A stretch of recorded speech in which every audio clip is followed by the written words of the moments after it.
350ರಿಂದ 400 ವರ್ಷಗಳ ಅಂತರವಿತ್ತು. ಪ್ರಹ್ಲಾದನಾಗಿ ರಾಯರು ಭೂಮಿಯಲ್ಲಿ ಅವತರಿಸಿದ್ದೇ ಶ್ರೀಹರಿಯು ಭೂಮಿಗೆ ಉಗ್ರಾವತಾರದಲ್ಲಿ ಜನ್ಮ ತಾಳುವಂತಹ ಅವಶ್ಯಕತೆ ತುಂಬ ಇತ್ತು.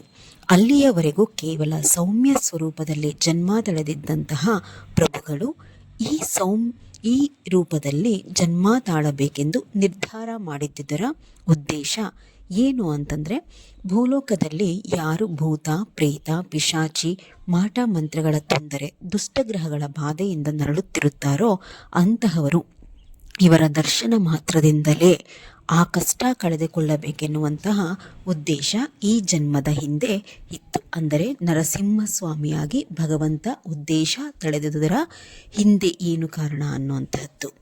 ಸಜ್ಜನರು ಈ ರೀತಿಯ ಕೆಟ್ಟ ಶಕ್ತಿಗಳಿಂದ ಹೊರಬರಬೇಕು ಅನ್ನುವಂತಹ ಉದ್ದೇಶಕ್ಕಾಗಿ ಪ್ರಭುಗಳು ಈ ರೂಪದಲ್ಲಿ ಜನ್ಮ ತಾಳಿದರು.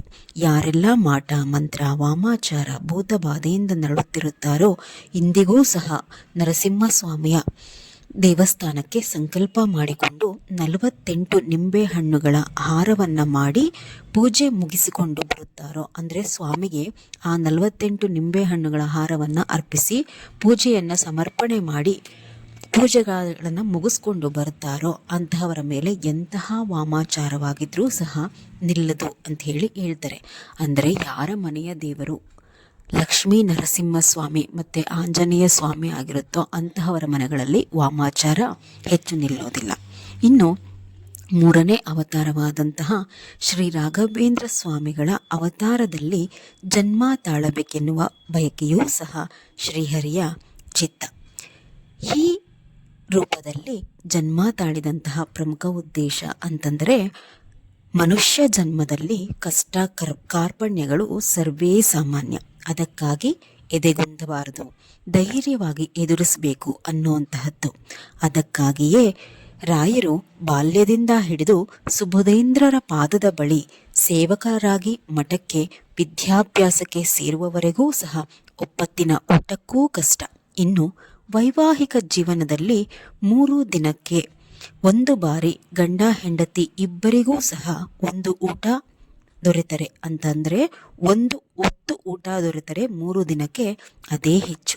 ಆದರೆ ಅದ್ಯಾವುದರಿಂದಲೂ ಸಹ ಧೃತಿಗೆಡದೆ ಸದಾ ಶ್ರೀಹರಿಯ ಧ್ಯಾನ ಪೂಜೆ ಪುನಸ್ಕಾರಗಳಲ್ಲಿ ರಾಯರು ನಿರತರಾಗಿರ್ತಾ ಇದ್ರು.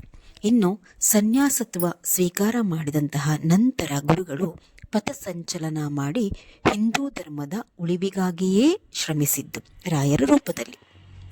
ಈ ಜನ್ಮತಃ ಮೂಲತಃ ಉದ್ದೇಶ ಅಂದರೆ ರಾಯರಾಗಿ ಜನ್ಮ ತಳೆದಂತಹ ಮೂಲತಃ ಉದ್ದೇಶ 700 ವರ್ಷಗಳ ಕಾಲ ರಾಯರು ಬೃಂದಾವನದಲ್ಲಿ ನೆಲೆ ನಿಲ್ಲಬೇಕೆಂಬುದು ಶ್ರೀಹರಿಯ ಆದೇಶವಾಗಿದ್ದು, ಇದನ್ನು ಗಮನ ಇಟ್ಟು ಕೇಳಿ. ಯಾರೆಲ್ಲ ಕಷ್ಟ ಎಂದು ರಾಯರ ಬಳಿ ಬಂದು ಕಾಯ ವಾಚ ಮನಸ ಶ್ರದ್ಧೆಯಿಂದ ಅವರಲ್ಲಿ ಶ್ರೀಹರಿಯನ್ನು ಕಂಡು ತನು ಮನ ದಂಡಿಸಿ ಮನೆಯಲ್ಲೇ ಆಗಲಿ ಅಥವಾ ಮಂತ್ರಾಲಯದಲ್ಲೇ ಆಗಲಿ ಅವರ ಸೇವೆ ಮಾಡಿದ ಮೇಲೆ ಅವರ ಕಷ್ಟ ಕಳೆದು ಇಷ್ಟಾರ್ಥವನ್ನು ಸಿದ್ಧಿಸಬೇಕು. ಅಂದರೆ ನೀವು ಕೊಡಬೇಕು ಭಕ್ತಾದಿಗಳು ಕೇಳಿದ್ದನ್ನ ಅನ್ನುವಂತಹದ್ದು ಶ್ರೀಹರಿಯ ಆದೇಶವಾಗಿದೆ ರಾಯರಿಗೆ. ಜೊತೆಗೆ ನಶಿಸಿ ಹೋಗುತ್ತಿರುವಂತಹ ನಮ್ಮ ಸಂಸ್ಕಾರಗಳನ್ನು ನೆಲೆಗೂಡಿಸಬೇಕು ಜನರಲ್ಲಿ ಅನ್ನುವಂತಹದ್ದು ರಾಯರ ಈ ಜನ್ಮದ ಉದ್ದೇಶ. ಅದಕ್ಕಾಗಿಯೇ ಹೆಣ್ಣು ಮಕ್ಕಳು ಸೀರೆಯನ್ನು ಉಡಿ ಬಳೆಯನ್ನು ಹಾಕಿ ಹಣೆಗೆ ಕುಂಕುಮವನ್ನು ಇಡಿ ಹೂವನ್ನು ಮುಡಿ ಮಠಮಾನ್ಯಗಳಿಗೆ ದೇವಾಲಯಗಳಿಗೆ ಈ ರೂಪದಲ್ಲಿ ಹೋಗಲೇಬೇಕು. ಅಥವಾ ರಾಯರ ಪೂಜೆ ವ್ರತವನ್ನು ಆಚರಣೆ ಮಾಡುವಂತಹವರು ಸೀರೆಯನ್ನು ಉಟ್ಟೇ ನಾವು ಪೂಜೆ ಪುನಸ್ಕಾರಗಳನ್ನ ಯಾಕೆ ಮಾಡಬೇಕು ಅಂತ ಹೇಳ್ತೀವಿ ಅಂತ ಈಗ ನಿಮಗೆ ಅರ್ಥ ಆಗಿರಬೇಕು. ನಾವೇ ನಮ್ಮ ಸಂಸ್ಕೃತಿಯನ್ನು ಪಾಲನೆ ಮಾಡದಿದ್ದರೆ ಅನ್ಯ ಧರ್ಮದವರು ಮಾಡೋದಿಲ್ಲ. ಆದಷ್ಟು ಪೂಜೆ ಪುನಸ್ಕಾರಗಳನ್ನ ದೇವರನ್ನು ಸಂದರ್ಶಿಸುವುದಕ್ಕೆ ಹೋಗುವುದಕ್ಕಾದರೂ ಮುನ್ನ ದೇವಾಲಯಗಳಿಗೆ ಆದಷ್ಟು ನಮ್ಮ ಸಾಂಸ್ಕೃತಿಕ ಉಡುಗೆಗಳನ್ನ ತೊಟ್ಕೊಳ್ಳಿ. ಯಾರೆಲ್ಲ ರಾಯರನ್ನು ನಂಬಿ ಕಾಯ ವಾಚ ಮನಸ ಅವರಲ್ಲಿ ನಿಷ್ಠೆಯಿಂದ ಸೇವೆ ಮಾಡುತ್ತಾರೋ ಅವರಿಗೆ ಪುರಾರ್ಜಿತ ಕರ್ಮಗಳು ಕಾಡುವುದಿಲ್ಲ. ಜೀವನದಲ್ಲಿ ಮುಂದೆ ಎಲ್ಲವೂ ಸಹ ಒಳಿತಾಗುತ್ತೆ. ಆದರೆ ಅದು ರಾಯರು ನಿಮಗೆ ಒಲಿದರೆ ಮಾತ್ರ. ರಾಯರು ಯಾವಾಗ ಒಲಿತಾರೆ? ನಾನು ಸಾಕಷ್ಟು ವಿಡಿಯೋಗಳಲ್ಲಿ ನಿಮಗೆ ತಿಳಿಸ್ಕೊಟ್ಟಿದ್ದೀನಿ. ಮುಂದೆ ಇದಕ್ಕೋಸ್ಕರ ಒಂದು ವಿಡಿಯೋವನ್ನು ಮಾಡ್ತೀನಿ. 10 ದೇವಾಲಯಗಳನ್ನ ನಾವು ದರ್ಶನ ಮಾಡ್ಕೊಂಡು ಬರ್ತೀವಿ. ಎಲ್ಲೆಲ್ಲೂ ಸುತ್ತಿದ್ರೂ ನಮ್ಮ ಕಷ್ಟಗಳು ಕಡಿಮೆ ಆಗಿರೋದಿಲ್ಲ. ಆದರೆ ಮಂತ್ರಾಲಯಕ್ಕೆ ಒಂದು ಸರ್ತಿ ಹೋಗಿ ನಾವೇನಾದರೂ ಅಂದ್ಕೊಂಡು ಬಂದಿದ್ದು ಒಂದೇ ಬಾರಿಗೆ ಆಗಿದೆ ಅನ್ನುವಂತಹ ಲಕ್ಷಾಂತರ ಜನರನ್ನು ನಾವು ಕಂಡಿದ್ದುಂಟು. ಯಾಕೆ? ರಾಯರು ಅಲ್ಲಿದ್ದಾರೆ.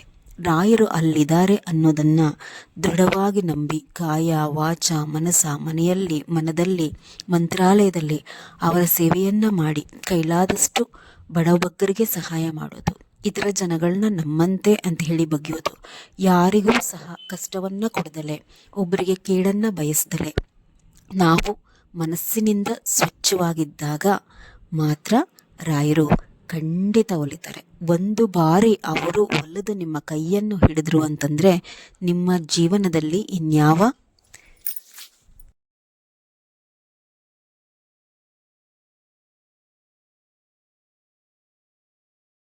ಕಷ್ಟ ಕಾರ್ಪಣ್ಯಗಳು ಸಹ ನಮ್ಮನ್ನು ಹೆಚ್ಚು ಬಾಧಿಸೋದಿಲ್ಲ. ತಲೆ ಮೇಲೆ ಹೀಗೆ ಬರುತ್ತೆ, ಹಾಗೆ ಹೊರಟೋಗುತ್ತೆ.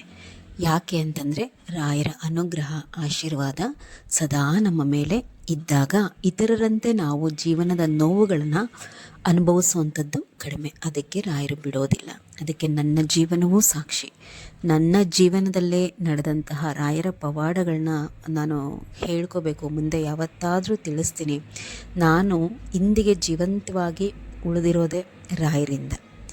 ಅವರ ಈ ಜೀವನದ ವೃತ್ತಾಂತವನ್ನು ಇವತ್ತು ಹೇಳಿದ್ದೀನಿ ಅಂತಂದರೆ ಅದು ನನ್ನ ಎಷ್ಟೋ ಜನ್ಮದ ಪುಣ್ಯ ಅಂತ ಹೇಳಿ ಭಾವಿಸ್ತಾ ನಿಮಗೆಲ್ರಿಗೂ ಸಹ ನಮಸ್ಕಾರಗಳನ್ನ ತಿಳಿಸ್ತಾ ನನ್ನ ಈ ವಿಡಿಯೋವನ್ನು ಮುಗಿಸ್ತೀನಿ. ಇಂದಿನ ಮಾಹಿತಿ ನಿಮ್ಮೆಲ್ರಿಗೂ ಸಹ ಇಷ್ಟ ಆಗಿದೆ ಅಂತ ಹೇಳಿ ಭಾವಿಸ್ತಾ ನಮಸ್ಕಾರ ಎಲ್ರಿಗೂ.